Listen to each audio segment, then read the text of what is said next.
Greetings and welcome to another powerful edition of the Community Defender Talk Show. One powerful hour of truth in a day of falsehood. I'm your host, Brother Daryl Muhammad, and we're so glad that you have tuned in to tonight's program. And first off, in the name of Allah, the Beneficent, the Merciful, I bear witness that there is but one God, and that regardless to language or land or culture, one God is all that there is and all that there ever will be. We, of course, refer to him as Muslims, as Allah, and we believe that he raised up all of the prophets and messengers that we have heard from for thousands of years. We believe that he raised up Moses. We believe that he raised up Abraham. We believe that he raised up Muhammad, peace be upon him. And we believe also that as black people in America, that we have been given the gift of a visit from God Almighty. And that God, in his visit to America, raised up the most honored and honorable Elijah Muhammad.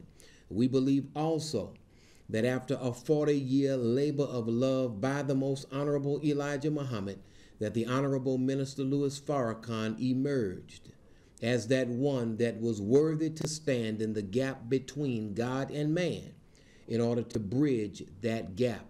We, of course, thank Almighty God, Allah, for his innumerable blessings, and we thank him for life, and we thank him for the divine guidance as to how the life that he has given us is to be lived. And of course, we're going to be talking about black fatherhood. And many people believe that black fatherhood is in a crisis, and I would have to agree. Black fatherhood is in a crisis. But for all of you who are out there, black fathers, or any fathers, but our focus on this program, without apology, is black fathers and black people and black issues. Though issues of injustice can come to people of any color, issues of injustice are most prominently put by this society upon black people. So I want to say this. If you are a father raising your children, handling your business, working hard from sunup to sundown, or maybe even doing all-nighters in an effort to take care of your children against all of these odds that may be against you as a black man, as a Latino brother, then I want to commend you for what you do to make the community better. Because fatherhood is an office that needs to have more prestige. It's an office that those of us who are fathers need to take seriously, because it is through fatherhood and the father, the man, being at the vanguard that enables the community to heal and to prosper. And so I want to commend all of the black fathers out there that are working hard and that are interacting with our children, whether those children are small or in college or grown or whatever. We have to make sure that we're a factor in our children's life, despite the heavy load that a white supremacist society may put upon black fatherhood. Yet black fatherhood must persevere. And when we make children, when we make them, sometimes they come within a marriage, sometimes they come by accident, or at least we may perceive that it was by accident. No matter how they come, we owe them our allegiance, we owe them our support, we owe our children everything, because they are the future of our community, and they are of course really the right now, because right now we have to make sure that we as fathers nurture our children and of course our grandchildren. We have to be there for our community. As black men, we have to make sure that we stand up for what is right, and what is right is that we be there. There is no substitute for the presence of the black man in the home and in the community. There is no substitute. The black woman has tried to fill the gap. She has stepped up to the plate a lot of times in our absence, but there is no substitute for our presence as caring, loving men to nurture and to grow and to protect the family and the community. There is no substitute for our presence as black men. Now, I want to mention this before we go too far into the program. As you know, many of you may know, I can't assume that everybody knows because I know we're in America, and the majority of us in America are not yet Muslims. Of course, that's coming. But the majority of us are not yet Muslims, but I wanted to mention to you that the last day of fasting in the month of Ramadan was, of course, Thursday.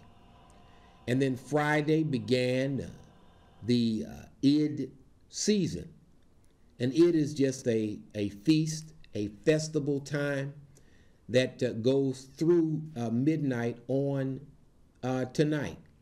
So, of course, at Mosque number 65 in Baton Rouge, the believers got together on yesterday, and we had a wonderful meal, wonderful interaction at the end of 30 days of fasting. And so, of course, I want to thank everybody who participated in and worked in those things that we did, and for all of the Muslims who fasted in the month of Ramadan, or if you had some sort of medical issue that may have prevented you from fasting, you still could be in the spirit of Ramadan through the greater generosity that God would allow you to show in your heart, and through your giving.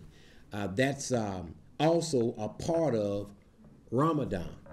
And of course, we know that Ramadan is a word which means intensive heat, or a time or a period of intensive heat. Well, this summer and this Ramadan definitely was hot.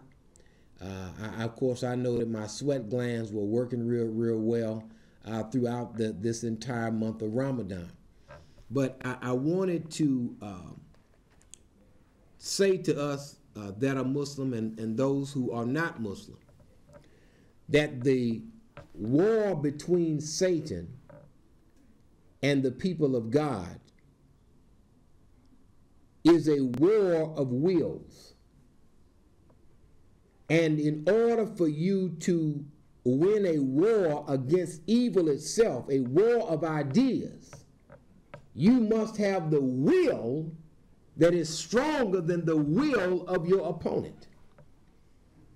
And so when we fast in the month of Ramadan, that means we don't drink any water, we don't eat any food, we don't partake of carnal relations with our spouses during the daylight hours. What that does is that strengthens the will that we need in righteousness to be successful against the wickedness of this world. And so we persevere because we know we're always training and conditioning ourselves to meet and overcome all obstacles that may be in our path. And so as Muslims, we must resolve that we are going to persevere and that we are going to take the medicine that God has given. And as the Holy Quran teaches, fasting is prescribed for us as it was prescribed for those before us. And so it is a wonderful exercise. And of course, we know that fasting strengthens discipline. And that is part of the reason why, among many things, one of the positive things that Muslims are known for is our discipline and our restraint in times that we need to be restrained, and to be even tempered and calm during the month of Ramadan, and of course to refrain from quarreling. Now, anything that you can do for 30 days, you can essentially do for 365 days. So it's to teach us a lesson that if we avoided arguing and disagreements for 30 days, we can probably do it for most of our lives. And so this peaceful state of mind that we established in the month of Ramadan, let us carry it throughout the year until next Ramadan, when we can hit the spiritual and mental reset button once again in that blessed month of Ramadan. We, of course, I wanted to lay that out there, and I wanted to, of course, say Eid Mubarak to all of the Muslims and to those who are not Muslim. Learn a little bit about what we do, have that cultural exchange, have that interaction. Don't believe the propaganda that, of course, is put out on Muslims and on the religion of Islam. But, of course, we are 2 billion strong now on the planet Earth. That's Muslims. We are 2 billion strong, and we continue to grow, not only through conversions, but Muslims in particular are having more children than most any other group, than any other group on the planet Earth. God has blessed us to produce greater offspring than almost any other group. We are having children. And it was said that in France, among the French people, their couple fertility was 0.8, meaning that they almost, on average, produced 1 child per couple. But the Muslim fertility rate was 8.0. That means 8 children per couple. God is blessing us. God is showing us something. Allah is with us in that He is giving us life through our children. I just wanted to lay that out there and to let you know that the victory for all people will come through those who persevere in righteousness and in our faith, which will teach all people something.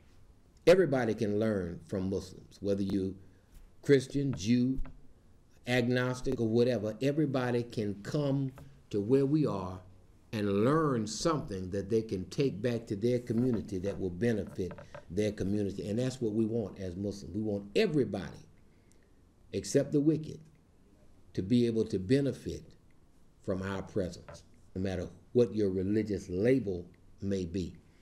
Now, to the topic at hand, we're talking about Black fatherhood on this, what is called Father's Day.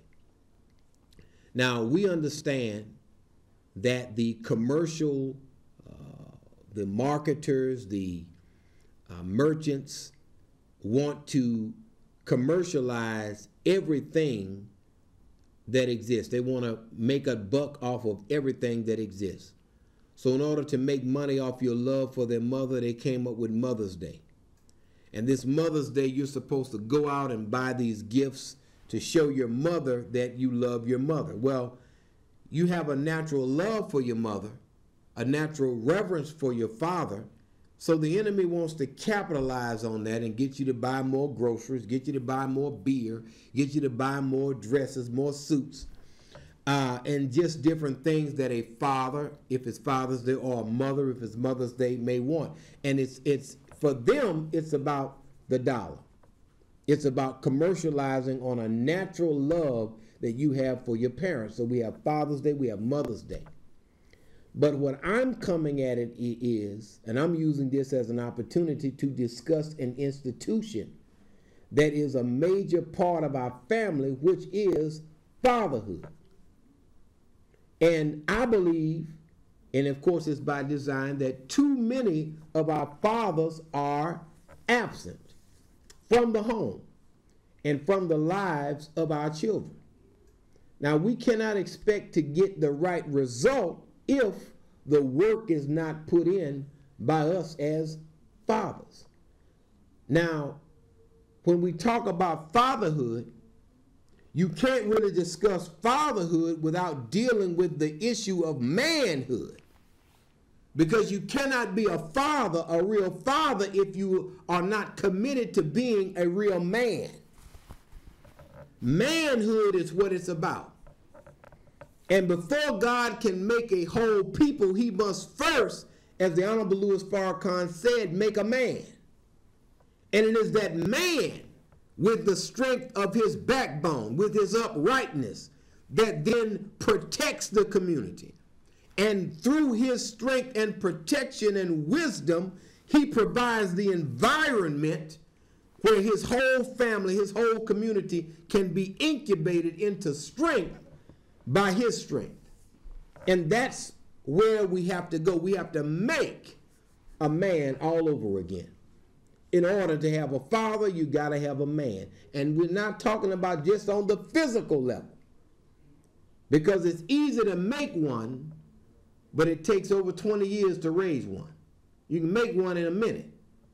And sometimes, this is a family show, but sometimes it's a literal minute. You can make one in a minute, but it's going to take you a couple of decades to raise one and to clothe one and to love one and to nurture one and to teach one and to raise that one into the wisdom that they need to be prepared for the challenges that they're going to face.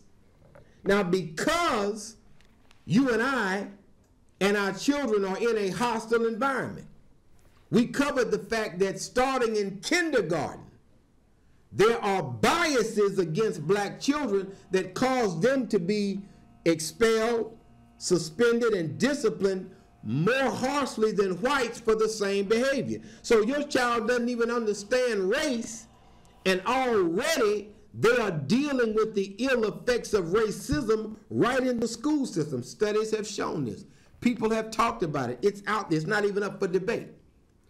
So when you got more against you as a man and more against your children, then not only do you have to be a good parent, excuse me, you have to be a better parent than your white counterparts. Yeah, you have to be better. You can't be just as good of a dad as a white man in white society. No. Doesn't work like that. You have to be a better parent than anybody else in order for you to be successful. You can't just be a casual parent. This parenting is a hands-on thing. It's hands-on, meaning that you got to involve yourself in the life of that child. You got to involve yourself in everything, which is why it is important as men that we develop ourselves intellectually and spiritually, and that we connect ourselves to Almighty God so that in our connection with God, we can produce a family that is also connected with God. Go ahead, Carl. You want to have with the community defender. How you doing, brother? I'm doing good, sir. How about yourself? Okay, I want to wish all the fathers happy Father's Day. Yes, sir. Yes, sir. Thank you, sir. I appreciate that. And to the viewing audience, the caller is saying Happy Father's Day to all of the fathers. Go ahead, sir. You had a comment? Well, not really. I was just calling to tell Happy Father's Day to all the fathers. All right, my brother. Well, thank you so much for that warm sentiment. And I'm glad that somebody is in that spirit today to reach out to their brothers and to say Happy Father's Day.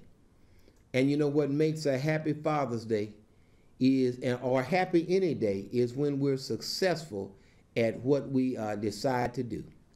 And if we decide that we're going to raise good children, and we're successful in moving our children stage after stage after stage until they get to a level of mastery of things, then that in and of itself is a wonderful, wonderful reward. And I just am grateful to Almighty God for the success that I have had as a parent thus far, and the success that God has enabled me to have. I mean, I can't say it's me, because you got to have, as I said before, a connection to God in this society. If you do not understand that God is in control, and you don't pray to God for guidance for your children, that you can receive wisdom that you can give to your son, give to your daughter, that you can have the kind of relationship that will stabilize the cognitive development or the mental progression of your children, You and I must have a connection with God. We got to have that in order for us to be effective parents. We have to share things with our sons that's not just about the fun that we may talk about with the opposite sex. We have to share wisdom with our sons. I used to tell my sons growing up, if you have a sex drive and don't have a work drive, it'll have you in an orange jumpsuit. I used to just drop stuff on them like that. Because once you make a child, you got to care for a child. And it's no sense in us as fathers not having the drive to make it happen. Now, we do, as black fathers, we face some significant racism out here in the world. In other words, most of us, I would have to say most of us who are out here working every day, know that if we were white, we would probably make double the money, at least 50% more. So if we made $50,000 last year, hypothetically, I'm just throwing a number out there. If we were white with the same work ethic, we probably would have made 75, maybe 80. However, just because you face racism is no excuse. If God has blessed you to bring a child on the earth, you cannot say, well, I got a racist person at my job.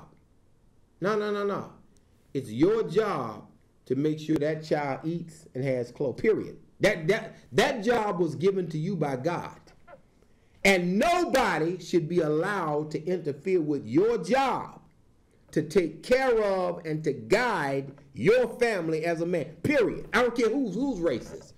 I don't care who is doing employment discrimination, housing. I don't care what it is. Our job as fathers is to overcome all of the obstacles to be successful. That's our job. I don't care what it is. I don't care if we got to climb Mount Everest. Damn it, let's get to climbing. That's what we do as men. Men, because let me tell you, you cannot make progress and make excuses at the same damn time. It's not going to happen. You got to choose which one you want to make as a black father. And we have it much harder than white folks. That's just what it means. You know, sociologists, everybody knows that we have it harder. If we go to buy a car, we're going to pay a higher interest rate even with the same credit score. I mean, they did a show on that on Dateline was talking about this some years ago. The bottom line of it is, I know as a black man that we have it harder. But guess what?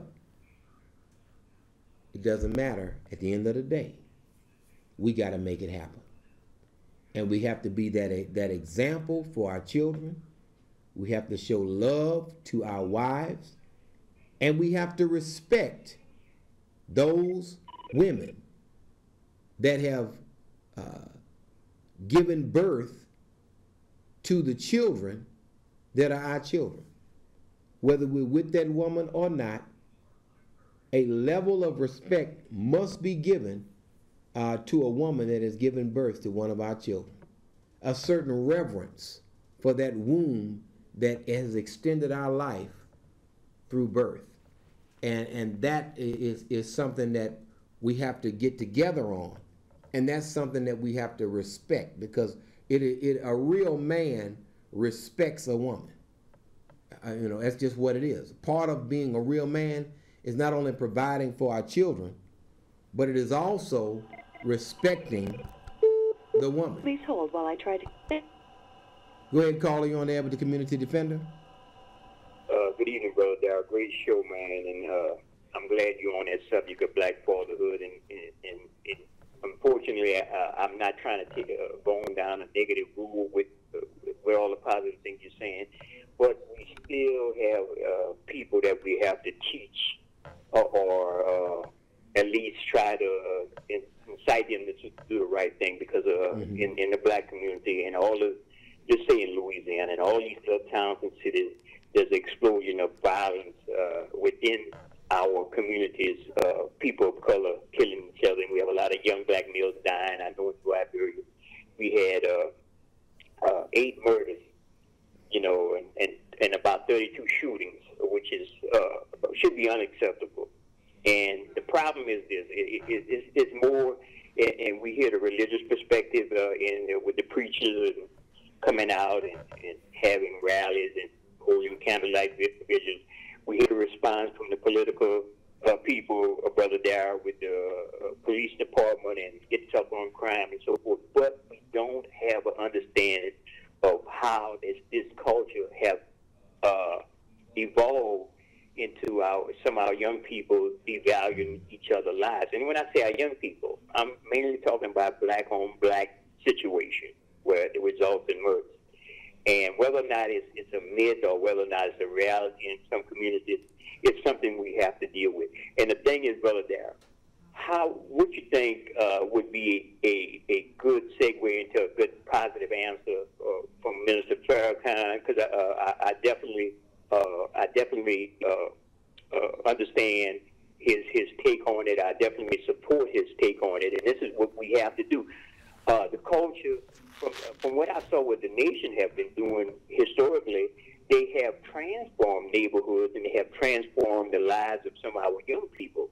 And the problem is a lot of the so-called mainstream preachers and the mainstream politicians, even the black politicians, don't want to adopt these situations that the nation has been putting out. They have turned around a lot of lives, and we don't want to deal with the situation because a lot of us don't want to deal with it because it's coming from the nation.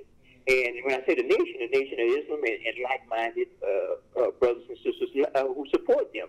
And I would say, Brother Daryl, we need to put away some of that Western European culture who they always think is better than sliced bread. Western culture, European culture brought us civilization, but it's totally uncivilized if you got people shooting each other down in the street based on the fact that they watch Grand Theft Auto or they watch a movie that says we have to be gangsters and crooks, and every last rapper have to name himself after a crook or gangster of the American folklore. So I definitely support you, my brother, and I know I had to go down this negative road to get to a positive point, but I know you're gonna you can take $1, make $1 out of 15 cents with my comments. Thank you so much, brother. Yes, sir. Well, the thing I'm gonna say on that is that when you look at what's going on in the community, in our community in particular, the preaching that is done in our community and all the singing and the way that our religious services are set up, they're set up to make you feel good, but not necessarily to make you be good. And you can feel good and not really be good at the same time.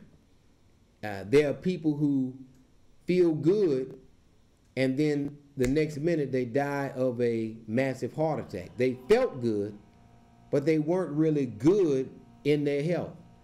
And so when you look at the philosophy of loving everybody and how loving everybody means loving everybody outside of our community but not inside our community. Black preachers do not teach black people to love themselves. That's not something that is preached.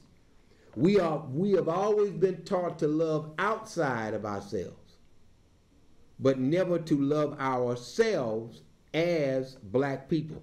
That's not something that is even a popular teaching.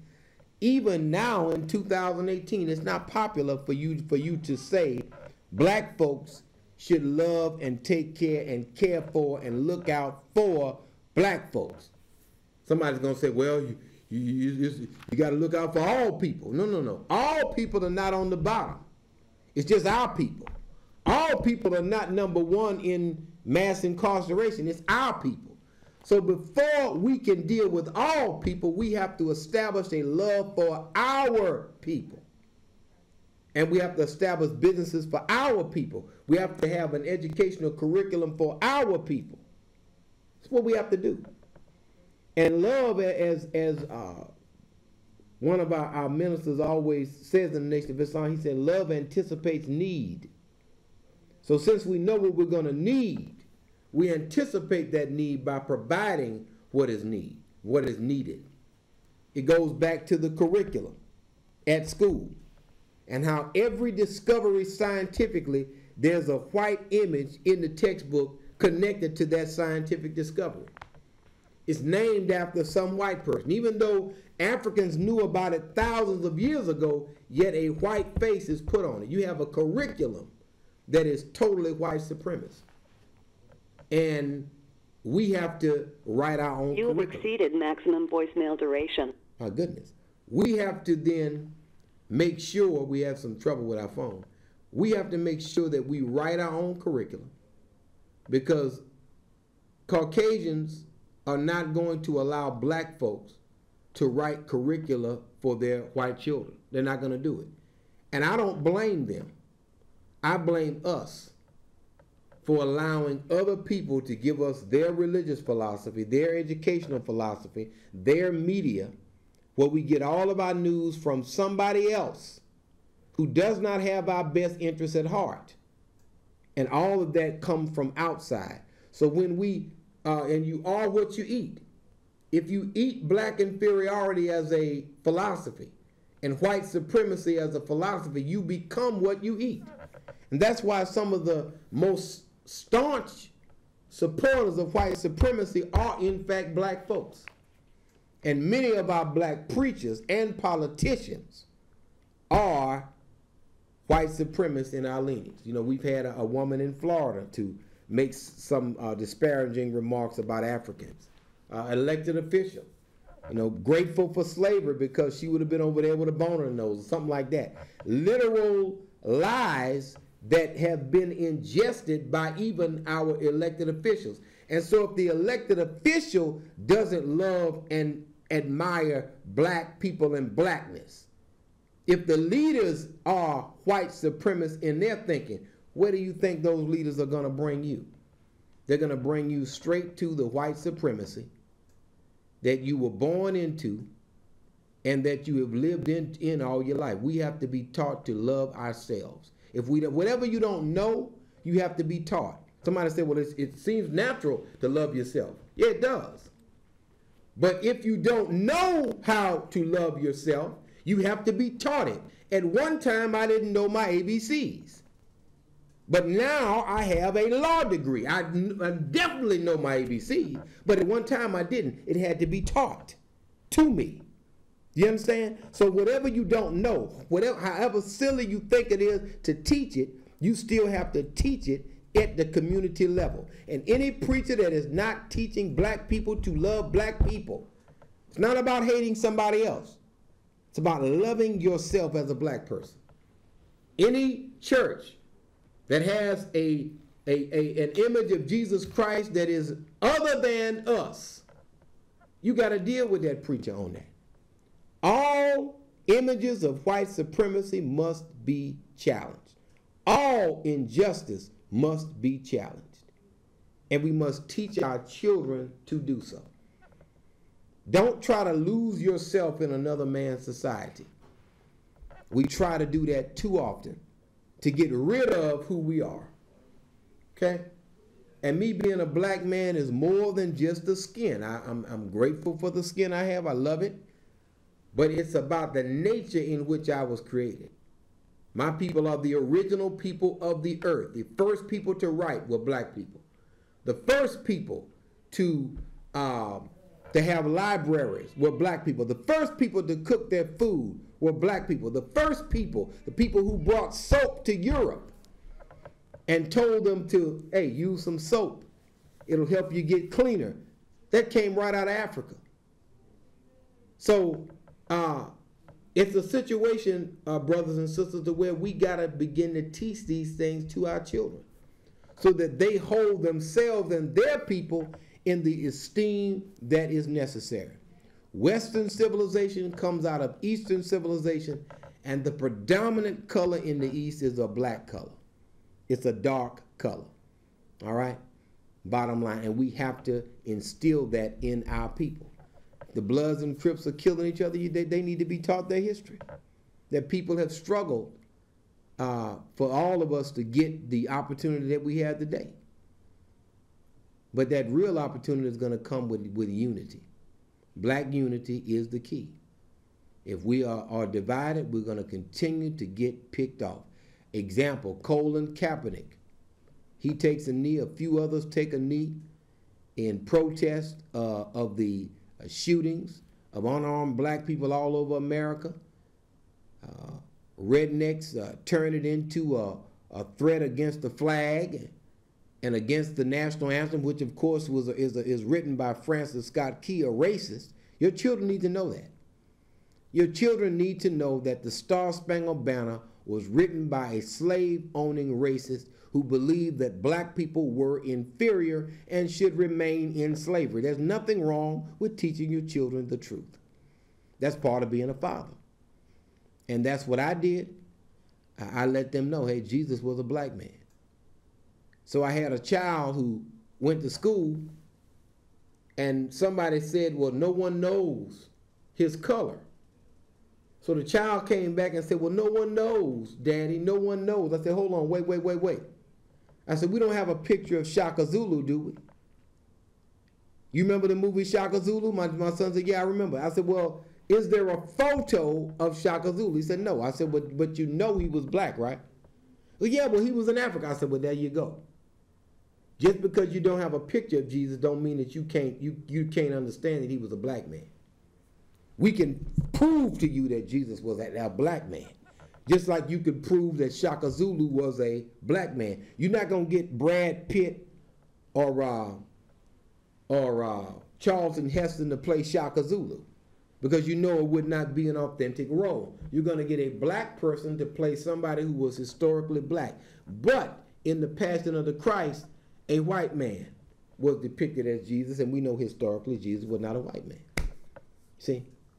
How did they switch that up on you? And then when there are movies about Egyptians, they're depicted as white people. When we all know that Egypt is in Africa and that the people were jet black in Africa. They were called by one Greek writer, they were called dark-skinned, woolen-haired people. Africans, right there in Egypt. Bottom line of it is, everything positive has been colored white, and we just got to deal with those issues with our children. And so pledging allegiance to the flag in school but not pledging allegiance to God in school is a problem. It's a sacrilege. I didn't allow it in my household. You cannot pledge allegiance to no flag because you were not created by a flag. You were created by God. Therefore, your allegiance is always to your Creator. Pledging allegiance to the flag of a racist nation is ungodly. And you cannot prove it's godly. You cannot prove that it is righteous. You know, somebody say it's my country. No, not according to what happened to Michael Brown. It's not your country.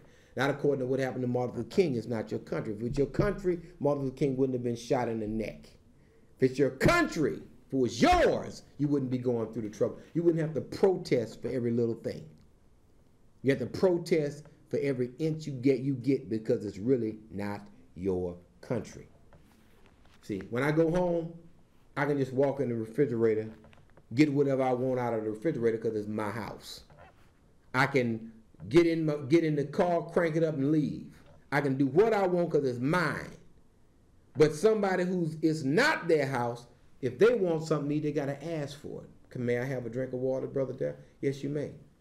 And I may say, well, would you like some bean soup? Would you like some bean pie? Would you like some other vegetables?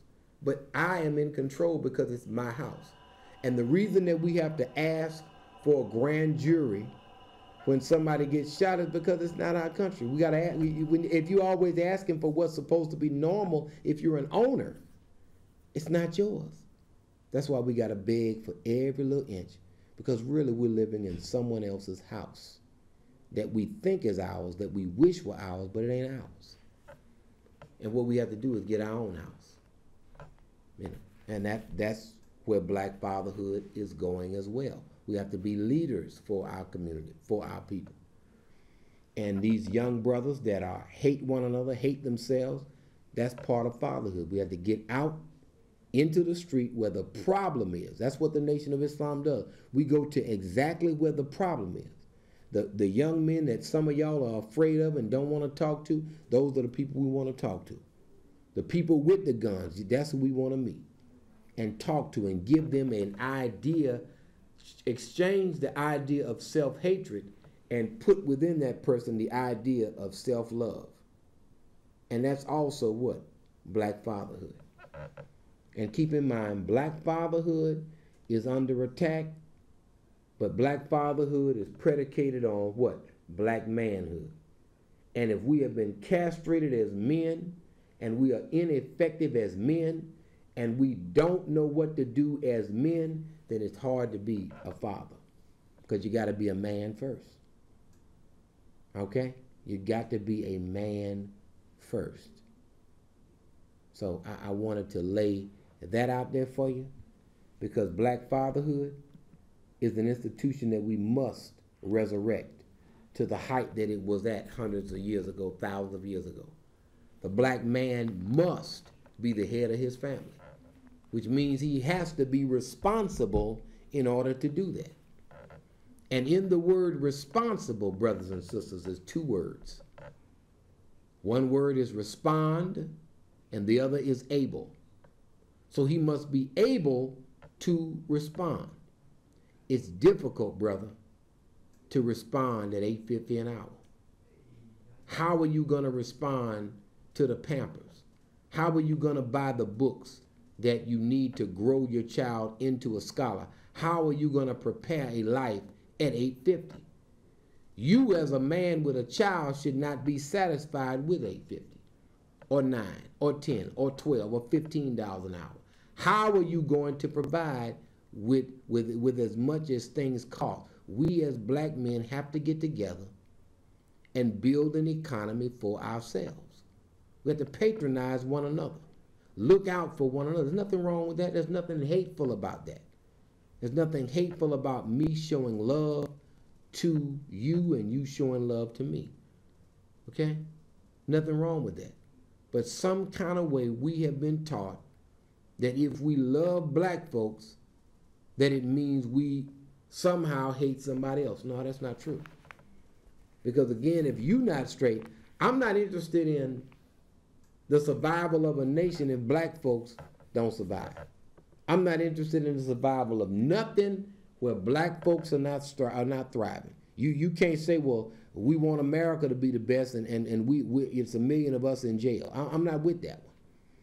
If we are not where we need to be, that's where my interest is.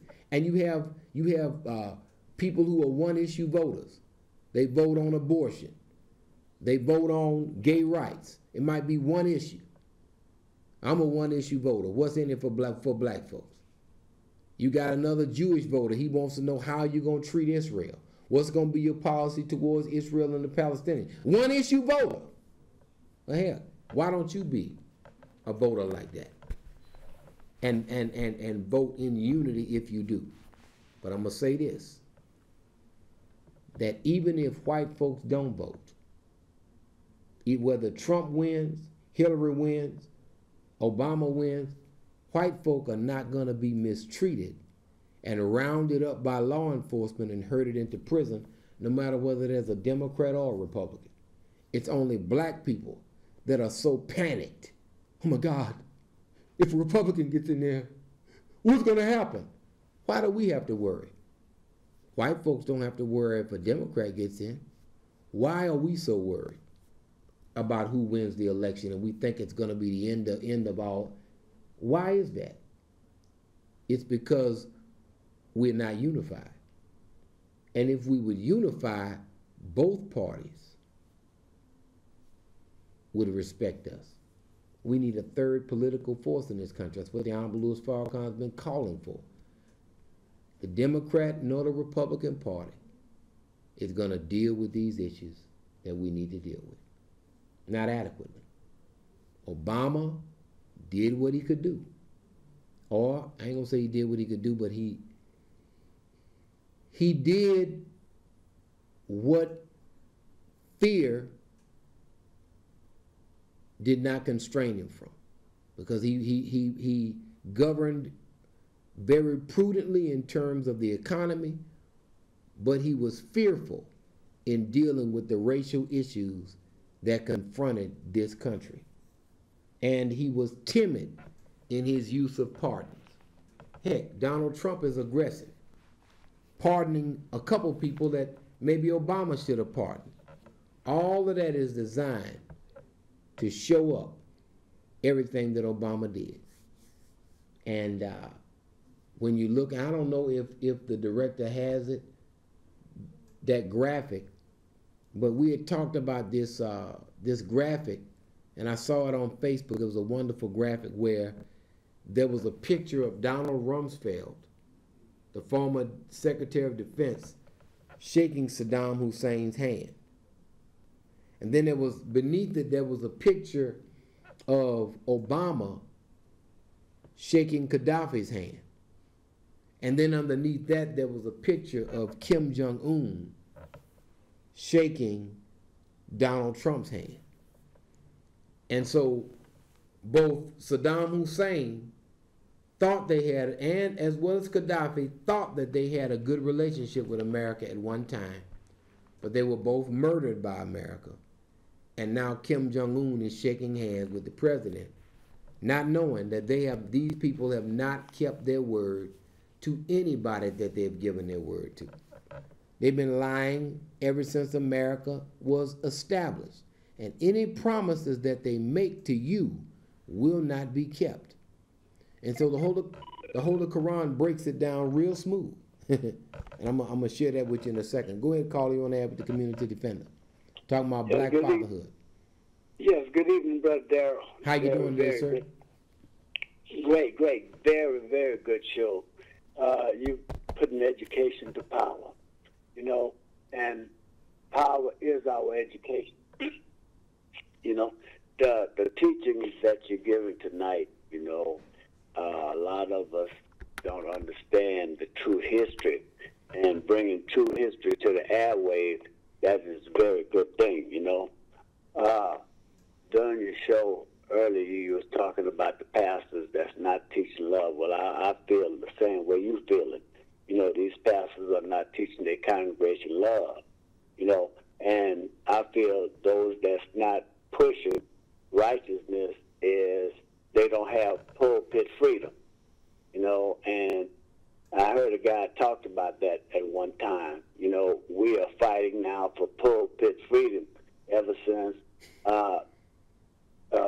Donald Trump got in office, and guess what? The whites are going to get the pulpit freedom, and the black are going to be scared. Black pastors or ministers are going to be scared to go and try to get their pulpit freedom. So thanks, Brother Daryl. You bringing a very, very good show to the airwaves tonight. And also, love is God, and God is love. So if we don't know how to love each other, how are we going to say we love God? Thank you, my brother, for giving me the time that you have. Well, thank you, sir. I appreciate you. And that was very, very insightful. If God is love and we don't love one another, how can we say we have actually been taught by God and taught the ways of God? I wanted to mention this. The Community Defender this season has won the Commitment Award. And of course, we've been on the air for around a little over 19 years, right here at the Acadian Open Channel. We've been here for around a little over 19 years, right here broadcasting the Community Defender. As you know, it started with myself and Brother Oscar. Brother Tariq came on also. Sister Deborah has come on also. So we've been at this thing for quite a while. And Sister Khadijah has been the producer for the whole time. Of course, we have changed directors, but the bottom line of it is that we have been blessed to be awarded the Commitment Award for the Acadian Open Channel. Of course, we want to thank all the viewers everybody who has supported the community defender over the years. We want to definitely thank you. And if anybody has any comments or anything that you want to say on the subject of black fatherhood, please feel free to holler back at us. Of course, I wanted to mention to you also that the Honorable Minister Louis Farrakhan recently has suffered a tragedy in that his oldest son, Louis Farrakhan Jr., died peacefully in his sleep a couple of weeks ago in Phoenix, Arizona. And of course, the latest final call deals with remembering him and all of his goodness and good work that he did to help the mission of his father. Louis Farrakhan Jr. passed at age 60. And of course, his father, on May 11th, made 85. And so the Honorable Louis Farrakhan is continuing to stand strong despite the losses that he takes. We know that God is going to ultimately give all of us who are with the truth, particularly Minister Farrakhan, the victory. And of course, our brother was remembered. You can, of course, go on NOI.org. You can go to finalcall.com and you can read about the life of Brother Louis Farrakhan Jr., who passed away a couple of weeks ago, the eldest son of the Honorable Minister Louis Farrakhan. And of course, our prayers go to the Farrakhan family, the Muhammad family, and all of those who knew and interacted with Brother Louis Farrakhan Jr. It definitely was something that was unexpected, but Louis Farrakhan Jr. Did have a heart condition, and that heart condition led to him dying in his sleep peacefully. And of course, it just lets us all know that we're here for a limited time only.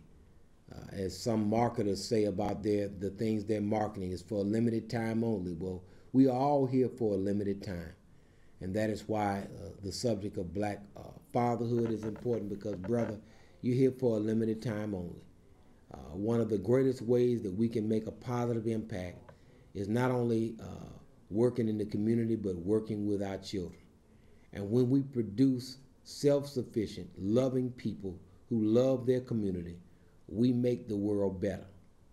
And I hope that as a father, my work as a father, not only in the community, but my work as a father, as a responsible black man in the home, has made the world better by making the people who grew up in my house into good people, who knew their God and knew themselves and knew the time that we're living in. So I want to thank everybody for tuning in to the Community Defender. We're going to be doing shows, and sometimes we're going to change the pace of it. I don't know, how long do I have? 1 minute? We're going to 2 minutes. Thank God.